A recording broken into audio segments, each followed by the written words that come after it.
राधा स्वामी प्यारी साध संगत जी, सबसे पहले हम अपने प्यारे बाबा जी का दिल से धन्यवाद करते हैं कि उन्होंने हमें इस जीवन में उनका सत्संग और सानिध्य प्राप्त करने का सौभाग्य दिया।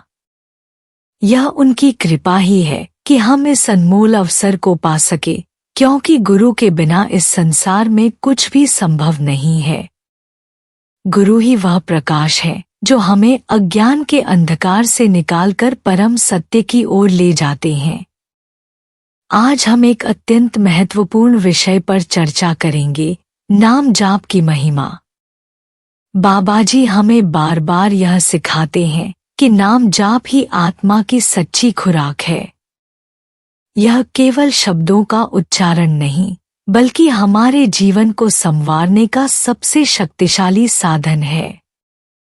तो आइए प्रेम और श्रद्धा के साथ इस दिव्य विषय को समझने का प्रयास करते हैं।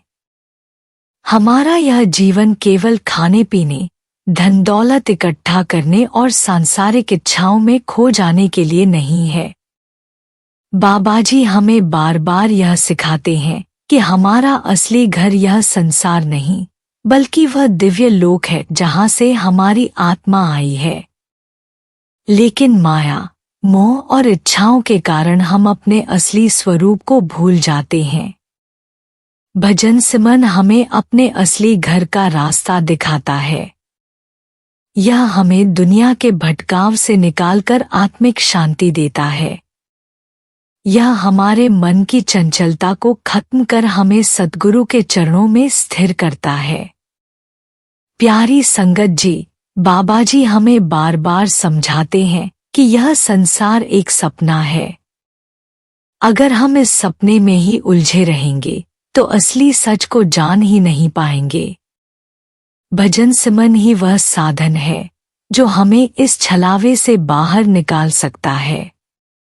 संगत जी, बाबाजी कहते हैं कि नाम जाप हमारे जीवन की असली पूंजी है। धन दौलत, रिश्ते नाते सब यहीं रह जाते हैं, लेकिन जो नाम हम कमाते हैं वह हमारे साथ चलता है। साध संगत जी, जब भी हम सत्संग में आते हैं तो बाबाजी हमें यह संदेश देते हैं कि यह जीवन बहुमूल्य है। इसे व्यर्थ मत गंवाओ, इसे भजन सिमरन में लगाओ। हमारा मन हमेशा परेशान रहता है, कभी भविष्य की चिंता, कभी अतीत की यादें। लेकिन जब हम नाम जाप करते हैं तो मन धीरे धीरे शांत होने लगता है।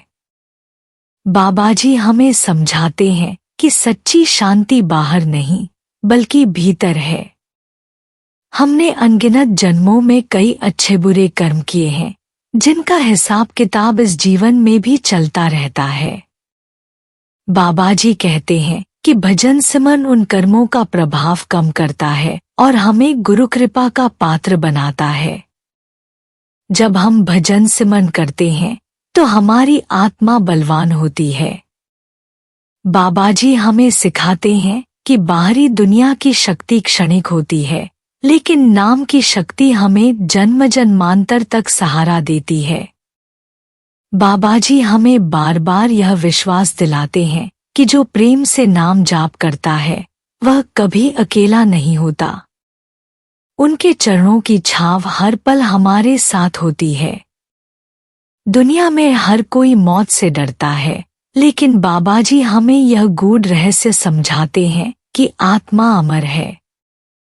सच्चा भक्त कभी मृत्यु से नहीं डरता, क्योंकि वह जानता है कि वह बाबाजी के सानिध्य में सुरक्षित है। संगत जी, बाबाजी हमें यह भी सिखाते हैं कि सच्चा सुख वही है जो कभी समाप्त न हो। दुनिया का हर सुख नश्वर है, लेकिन भजन सिमरन का आनंद शाश्वत है। प्यारी साध संगत जी, बाबाजी कहते हैं कि संसार की चिंता करना छोड़ो, क्योंकि चिंता से कुछ बदलता नहीं। लेकिन अगर हम नाम जाप करें तो सब कुछ बदल सकता है। हमारा मन, हमारे विचार, हमारा भाग्य। संगत जी, हम सब अपने अपने दुखों में उलझे रहते हैं, लेकिन बाबाजी हमें समझाते हैं कि अगर हम सच्चे मन से नाम जाप करें तो हर दुख धीरे धीरे समाप्त हो जाता है। बाबा जी हमें बताते हैं कि भजन सिमरन कोई कठिन साधना नहीं बल्कि प्रेम का मार्ग है।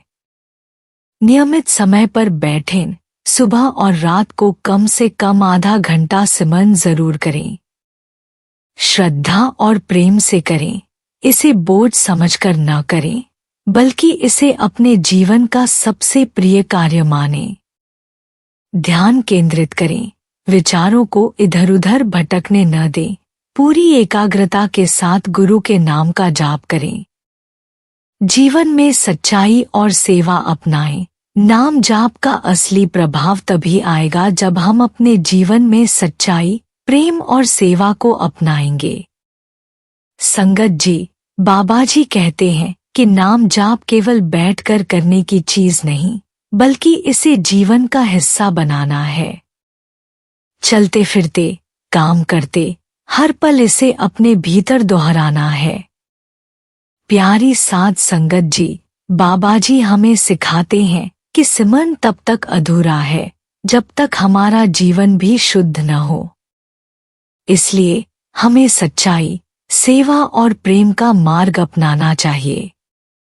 संगत जी, बाबा जी समझाते हैं कि सिमरन करने से पहले अगर हमारा मन अशांत है तो थोड़ा सेवा कर लो। सेवा से मन हल्का होता है, फिर सिमरन और गहरा हो जाता है। प्यारी संगत जी, कलियुग में केवल नाम से ही भगवान को प्राप्त किया जा सकता है। यह सुनकर कई लोगों के मन में सवाल उठ सकता है कि क्या सच में सिर्फ नाम जपने से भगवान तक पहुंचा जा सकता है? क्या बिना कठिन तपस्या, यज्ञ, व्रत और अनुष्ठान के भी मोक्ष संभव है? चलिए आज हम इस विषय को गहराई से समझते हैं और अपने पवित्र शास्त्रों, महापुरुषों की वाणी और कुछ रोचक उदाहरणों के माध्यम से इस सत्य को आत्मसात करते हैं। हम जिस युग में जी रहे हैं उसे शास्त्रों में कलियुग कहा गया है। यह युग विशेष रूप से अशांत, कलहकारी और भौतिक इच्छाओं में लिप्त माना गया है। सतयुग में लोग ध्यान और तपस्या के माध्यम से भगवान तक पहुंचते थे। त्रेता युग में बड़े बड़े यज्ञों द्वारा ईश्वर की प्राप्ति की जाती थी। द्वापर युग में मंदिरों में भव्य पूजा अर्चना और नियमों का पालन किया जाता था। लेकिन कलियुग में मनुष्य की प्रवृत्ति और परिस्थितियां ऐसी हो गई हैं कि न तो लंबी तपस्या संभव है, न ही बड़े बड़े यज्ञ और न ही कठोर नियमों का पालन। इसीलिए श्रीमद् भागवत महापुराण और अन्य धर्म ग्रंथों में स्पष्ट कहा गया है, कलौ तद हरि कीर्तनात्, कलियुग में केवल हरि नाम संकीर्तन ही मुक्ति का मार्ग है। नाम एक ऐसा साधन है जो बिना किसी बाहरी दिखावे के, बिना किसी धन दौलत के हर व्यक्ति को भगवान के करीब ले जा सकता है। नाम का उच्चारण मात्र भी हमारे हृदय को निर्मल कर देता है। श्री चैतन्य महाप्रभु ने कहा था, हरि नाम ही इस युग का सबसे बड़ा धन है। जिसे यह मिल गया, समझो सब कुछ मिल गया। कबीर साहब कहते हैं, नाम जपो तो जानिए सब साधन झूठ, राम सुमिरने से बढ़कर नाही और कोई रूख। आप देखिए, एक किसान जो खेतों में काम करता है वह घंटों ध्यान नहीं कर सकता पर नाम का जाप कर सकता है। एक गृहिणी जो घर के कामों में व्यस्त रहती है वह लंबे अनुष्ठानों का पालन नहीं कर सकती, लेकिन भगवान का नाम लेते लेते काम कर सकती है। एक व्यापारी जो अपने व्यापार में व्यस्त है वह बड़े यज्ञ नहीं कर सकता, लेकिन अपने हर सौदे में ईश्वर का स्मरण कर सकता है। नाम का जप हमें सांसारिक परेशानियों से बचाने के साथ साथ आध्यात्मिक ऊंचाइयों तक ले जाता है। राम नाम की शक्ति, महात्मा गांधी जी का एक मंत्र था, हे राम, उन्होंने जीवन भर राम नाम का जाप किया और जब उनके जीवन की अंतिम घड़ी आई तब भी उनके मुख से हे राम निकला। यह नाम का प्रभाव ही था कि उन्होंने अपने अंतिम क्षणों में भी प्रभु को स्मरण किया। संत तुकाराम का अनुभव। संत तुकाराम महाराज ने केवल विट्ठल विट्ठल का नाम लिया और उन्हें साक्षात भगवत प्राप्ति हुई। हनुमान जी और राम नाम। जब भगवान श्री राम ने हनुमान जी से पूछा कि तुम्हें मेरा रूप अधिक प्रिय है या मेरा नाम, तो हनुमान जी ने उत्तर दिया, राम नाम ही मेरे लिए सर्वस्व है। नाम बिना मैं एक क्षण भी जीवित नहीं रह सकता। आज के युग में हम सब व्यस्त जीवन जी रहे हैं। मोबाइल, इंटरनेट, सोशल मीडिया और भागदौड़ भरी जिंदगी ने हमें मानसिक रूप से थका दिया है। ऐसे में ध्यान, तपस्या और अनुष्ठान करना आसान नहीं है। लेकिन नाम जप, वह तो कहीं भी कभी भी किया जा सकता है। सुबह उठते ही राधा स्वामी बोलें, काम करते समय ईश्वर के नाम का जाप करें, सोने से पहले भगवान का स्मरण करें, चलते फिरते, गाड़ी चलाते, ऑफिस में बैठे बैठे भी नाम जप सकते हैं। नाम जप से मन को शांति मिलती है, जीवन में आनंद आता है और सबसे बड़ी बात, ईश्वर स्वयं अपने भक्तों की रक्षा करते हैं। मन की शांति, नकारात्मकता से मुक्ति, आत्मबल में वृद्धि, बुरी संगति और बुरी आदतों से बचाव, मृत्यु के समय भी भगवान का स्मरण। इसलिए प्यारे भाइयों और बहनों, यदि हम सच में भगवान की प्राप्ति चाहते हैं, यदि हम सच में अपनी आत्मा का उद्धार करना चाहते हैं, तो हमें नाम जप को अपनी दिनचर्या का हिस्सा बना लेना चाहिए। नाम जप कोई दिखावा नहीं है, यह तो आत्मा की पुकार है। जब यह पुकार सच्चे हृदय से होती है, तो भगवान स्वयं दौड़े चले आते हैं। आज से, अभी से, अपने जीवन में नाम जप को अपनाएं और देखें कि कैसे आपका जीवन बदल जाता है। नाम जपो, सुख पाओ। नाम बिन सब व्यर्थ। प्यारी संगत जी, यह जीवन बहुत छोटा है। इसे संसार की मोहमाया में खोने की बजाय नाम जाप में लगाना चाहिए। यही हमारा असली धन है, यही हमें जन्म मरण के बंधनों से मुक्त कर सकता है। संगत जी, बाबा जी कहते हैं कि अगर हम सच्चे दिल से उनके नाम का जाप करेंगे तो वे हमारे हर दुख दर्द को हर लेंगे। हमें केवल श्रद्धा और समर्पण की जरूरत है। साध संगत जी, अगर बाबा जी का दिया यह अनमोल समय हमें मिला है तो इसे भजन सिमरन में लगाएं। यह सबसे बड़ी भक्ति है, यह सबसे बड़ा धन है। प्यारी साध संगत जी, हम सभी जानते हैं कि दान पुण्य करना एक पुण्य कार्य माना जाता है। लेकिन क्या सिर्फ दान देने से, मंदिर बनवाने से या गरीबों की सेवा करने से आत्मा का उद्धार हो सकता है? या इसके लिए कुछ और भी आवश्यक है? आज हम इसी गूढ़ रहस्य पर चर्चा करेंगे और समझेंगे कि हमारे प्यारे सद्गुरु, हमारे बाबा जी हमें क्या समझाते हैं। संगत जी, हमारे शास्त्रों में कई ऐसे प्रसंग मिलते हैं जहां यह सिद्ध किया गया है कि बिना नाम जप के किया गया दान पुण्य भी अधूरा रह जाता है। संसार में बड़े बड़े राजा महाराजाओं ने, ऋषि मुनियों ने भी यह सत्य अनुभव किया है कि यदि किसी ने जीवन भर दान पुण्य किए लेकिन नाम सुमिरन नहीं किया तो उसका आत्मिक कल्याण नहीं हो सकता। आज हम एक ऐसे ही राजा की कथा सुनेंगे, राजा नृग की कथा। बहुत समय पहले की बात है, एक राजा हुआ करता था, नाम था राजा नृग। वह अपनी उदारता और दानशीलता के लिए प्रसिद्ध था। उसने जीवन भर गरीबों की सेवा की, अन्नदान किया, गौशालाएं बनवाईं, धर्मशालाएं बनवाईं, ब्राह्मणों को दान दिया। लेकिन एक चीज उसने नहीं की, नाम जप। जब राजा नृग का जीवन समाप्त हुआ और उसकी आत्मा यमलोक पहुंची, तो उसे कर्मों का लेखा जोखा दिखाया गया। वहां खड़े यमराज ने कहा, राजा नृग, तुमने जीवन भर दान पुण्य किए, लेकिन तुमने नाम का सुमिरन नहीं किया।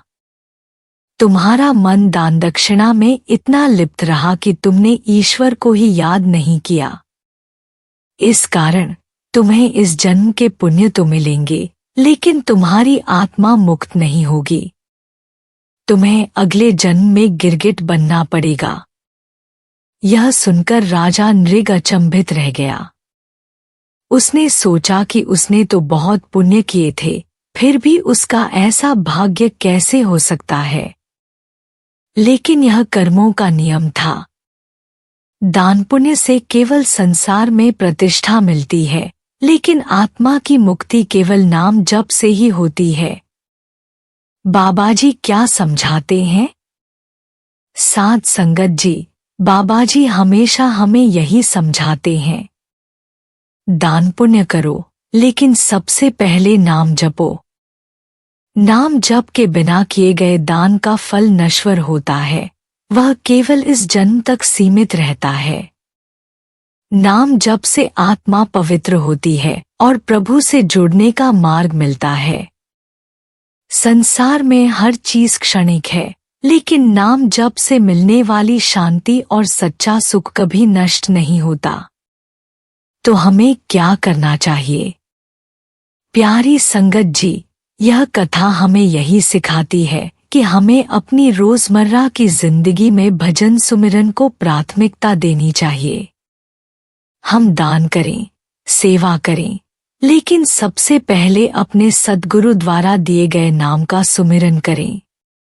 यह मनुष्य जन्म बहुत दुर्लभ है, इसे केवल बाहरी कर्मकांड में ही व्यर्थ न करें, बल्कि सद्गुरु द्वारा दिए गए नाम का सुमिरन करके अपने जीवन को सफल बनाएं। संगत जी, बाबाजी हमें बार बार समझाते हैं कि यह संसार एक धोखा है, लेकिन नाम सुमिरन ही एकमात्र सच्चा सहारा है। इसलिए आइए हम सभी प्रण लें कि हम रोज नाम जप करेंगे, अपनी आत्मा को इस मायावी संसार से ऊपर उठाएंगे और सच्ची मुक्ति की ओर बढ़ेंगे। नाम बिनु कछु काम न हावै, अंतकाल पछताए। इस कथा से हमें यह शिक्षा मिलती है कि चाहे हम कितने भी बड़े दानी और धर्मात्मा क्यों न हों, जब तक हमें सद्गुरु का दिया हुआ नाम नहीं मिलता और हम उसका जप नहीं करते, तब तक हमें जन्म मरण के बंधन से मुक्ति नहीं मिल सकती। अर्थात सच्चे भाव से गुरु द्वारा दिए गए नाम का जप करता है तो वह सभी पापों से मुक्त होकर प्रभु की कृपा प्राप्त कर सकता है। बाबाजी हमें सदा भजन सुमिरन करने की प्रेरणा देते हैं, क्योंकि यह आत्मा को परमात्मा से मिलाने का एकमात्र उपाय है। संसार के सभी कार्य हमें केवल क्षणिक सुख प्रदान कर सकते हैं, लेकिन केवल नाम सुमिरन ही हमें शाश्वत आनंद और मुक्ति प्रदान करता है। इसलिए संगत जी, हम सबको अपने सद्गुरु के दिए हुए नाम का प्रतिदिन स्मरण करना चाहिए, जिससे हम जन्म मरण के चक्र से मुक्त होकर प्रभु के चरणों में स्थान पा सकें। जो सद्गुरु के दिए नाम का सुमिरन करता है, वह भवसागर से पार हो जाता है और प्रभु की गोद में स्थान पाता है। सिमरन और नाम जप आध्यात्मिक यात्रा के सबसे अनमोल रत्न हैं। यह केवल शब्दों का दोहराव नहीं, बल्कि एक गहरा प्रेमपूर्ण स्मरण है, जो हमें अपने गुरु और परम सत्य से जोड़ता है।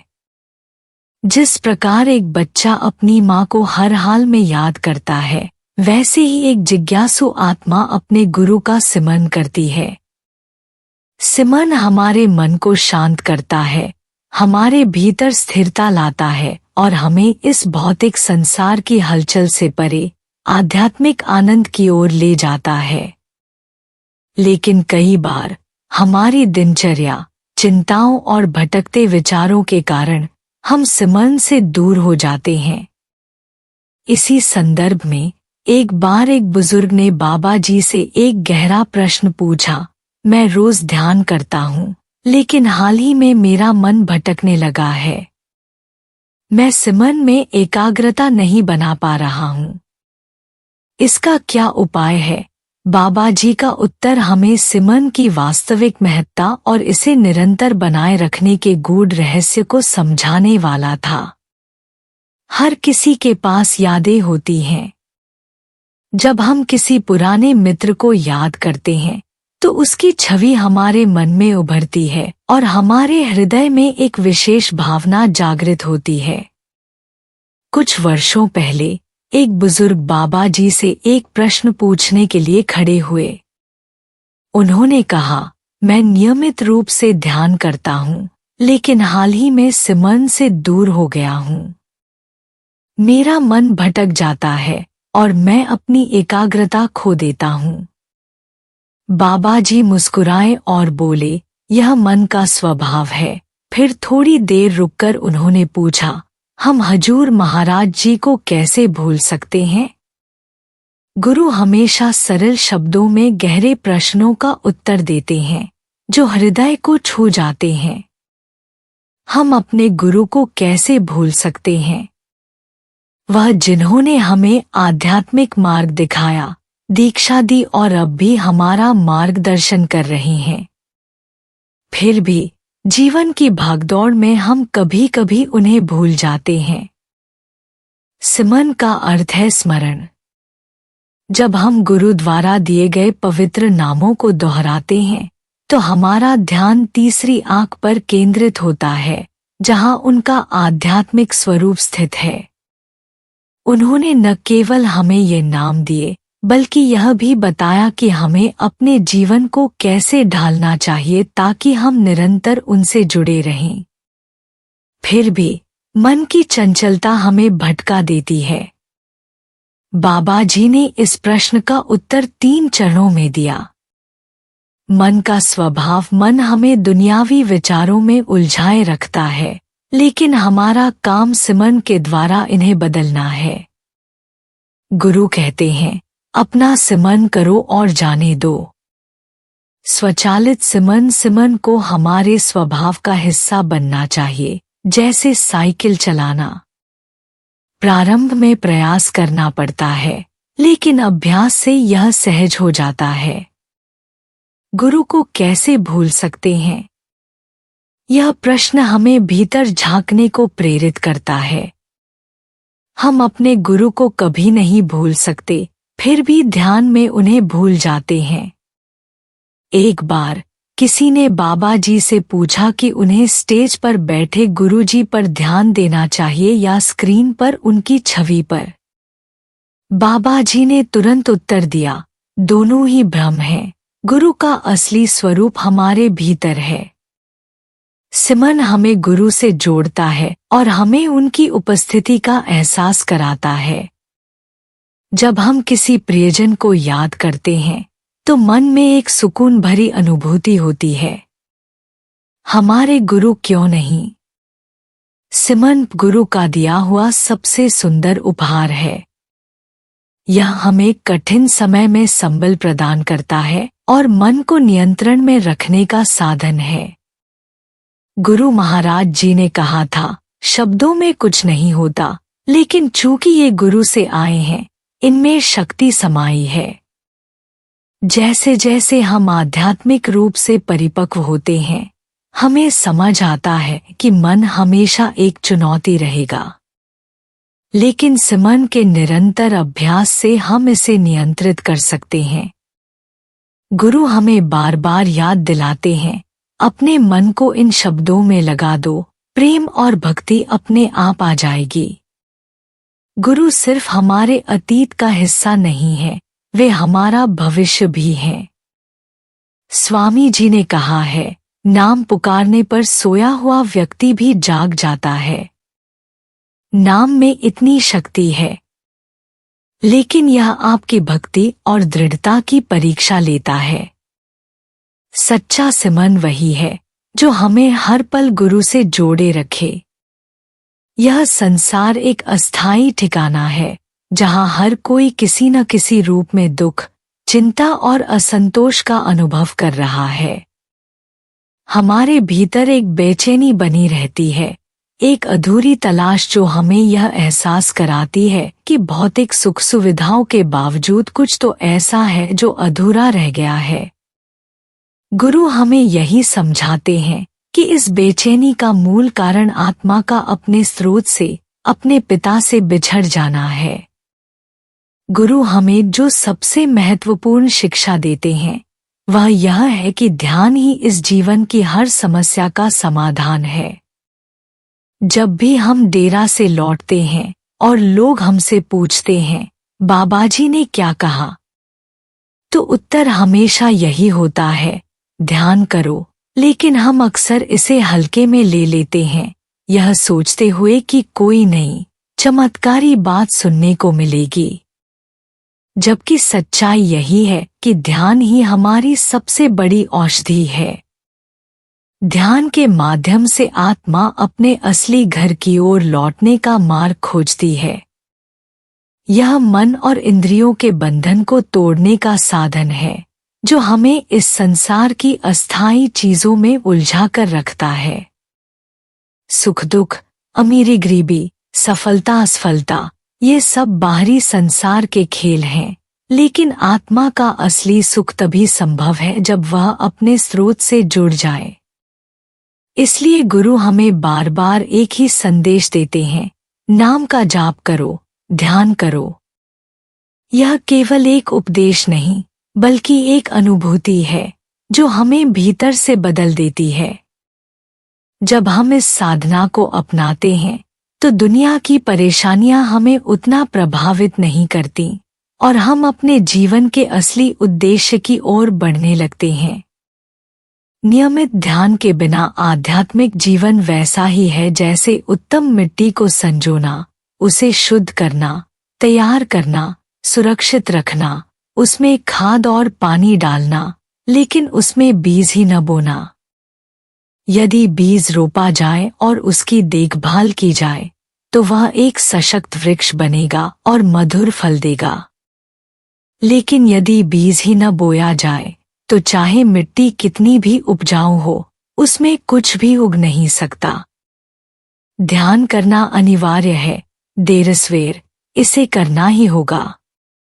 ध्यान करना शिक्षाओं को आत्मसात करना है, गुरु के निकट जाना है और आत्मा में आध्यात्मिक वृक्ष रोपना है। गुरु हमें जो सिद्धांत सिखाते हैं, शाकाहार, नशीले पदार्थों से परहेज और नैतिक जीवन, वे ऐसे केबल हैं जो हमें आध्यात्मिक ऊर्जा स्रोत तक ले जाते हैं। लेकिन असली शक्ति केवल ध्यान द्वारा ही प्राप्त होती है। नियमित और अनुशासित ध्यान से ही हमारी चेतना ऊर्ध्वगामी होती है। हम मन के बंधनों से मुक्त होते हैं और धीरे धीरे अपनी सच्ची पहचान, गुरु का स्वरूप और उनके हमारे प्रति प्रेम को अनुभव करने लगते हैं। ध्यान करना ही पड़ेगा। यह आसान नहीं है और कोई भी, यहाँ तक कि गुरु भी, यह नहीं कहते कि यह सरल है। हजूर महाराज जी ने डाई टू लिव में कहा है, मुझे नहीं लगता कि ध्यान से कठिन कुछ भी हो सकता है। यह देखने में सरल लगता है लेकिन इसे करना अत्यंत कठिन है। संत मत को समझना सहज है क्योंकि इसका दर्शन सीधा साधा है, लेकिन जब इसे जीवन में अपनाने की बात आती है तो कई कठिनाइयां सामने आती हैं। संत मत का अनुसरण करने के लिए हमें मन से निरंतर संघर्ष करना पड़ता है।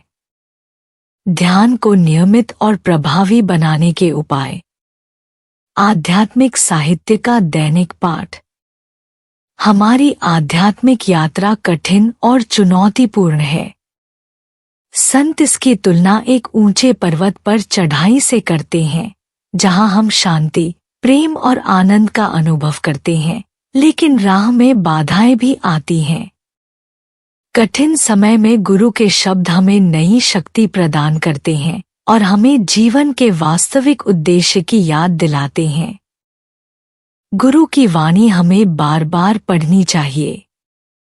यह साहित्य बार बार पढ़ने पर भी नया लगता है, क्योंकि यह हमारी समझ और अवस्था के अनुसार अलग अलग अर्थ प्रकट करता है।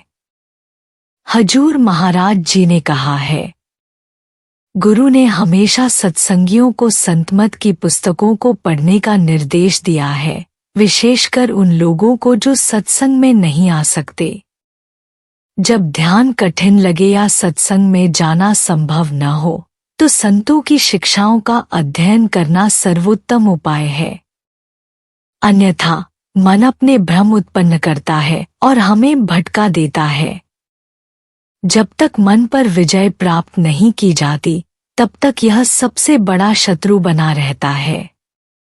हजूर महाराज जी अपने गुरु की सलाह साझा करते हुए कहते हैं, महाराज जी ने सत्संग और संतमत की पुस्तकों को पढ़ने पर बल दिया, खासकर तब जब कोई व्यक्ति गुरु और सत्संग से शारीरिक रूप से दूर हो। यह अध्ययन मन को गुरु और शब्द के साथ जोड़ता है। आज हम भाग्यशाली हैं कि हमारे पास संतमत साहित्य, टेप, वीडियो और फिल्में उपलब्ध हैं जो हमें ध्यान की ओर प्रेरित कर सकते हैं। लेकिन यह ध्यान रखना जरूरी है कि पढ़ना ध्यान का विकल्प नहीं हो सकता। पढ़ना हमें ध्यान के महत्व को समझने में मदद करता है, लेकिन हमें इसे क्रियान्वित भी करना होगा। जैसा कि एक विचारक ने कहा है, अगर हमें भगवान को अनुभव करने और उसके बारे में व्याख्यान सुनने में से एक को चुनना पड़े तो अधिकांश लोग एक अच्छी सीट ढूंढने में व्यस्त हो जाएंगे। रोजाना थोड़ा सा संतमत साहित्य पढ़ना और मनन करना हमें ध्यान के महत्व की ओर अग्रसर करता है। यह विशेष रूप से सोने से पहले उपयोगी होता है, क्योंकि दिन के अंतिम विचार हमारी नींद और अगली सुबह की मानसिकता को प्रभावित करते हैं।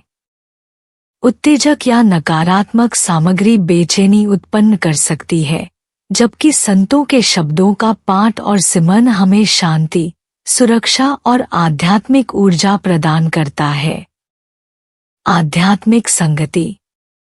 गुरु हमें सिखाते हैं कि हमें संसार में रहते हुए एक ईमानदार, संतुलित और व्यावहारिक जीवन जीना चाहिए।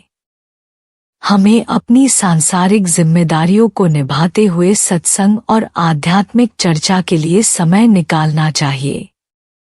यह साधना को दृढ़ बनाने और मन को संतों की शिक्षाओं में केंद्रित रखने का एक प्रभावी उपाय है।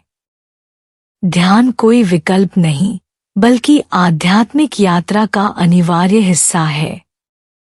यह आसान नहीं है, लेकिन गुरु हमें मार्गदर्शन और प्रेरणा देते रहते हैं। नियमित ध्यान, आध्यात्मिक अध्ययन और सत्संग में भागीदारी से हमें इस मार्ग पर स्थिरता और सफलता प्राप्त होती है। नाम की महिमा हमारे जीवन को बदल सकती है और हमें संसार के मोहमाया से मुक्त कर सकती है। यह हमें आत्मा की सच्ची यात्रा पर ले जाता है और हमें सद्गुरु की कृपा का अनुभव कराता है।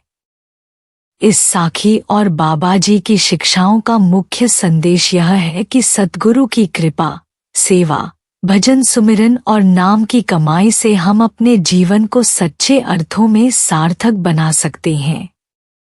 सद्गुरु हमेशा हमारे साथ होते हैं, चाहे हमें यह महसूस हो या न हो।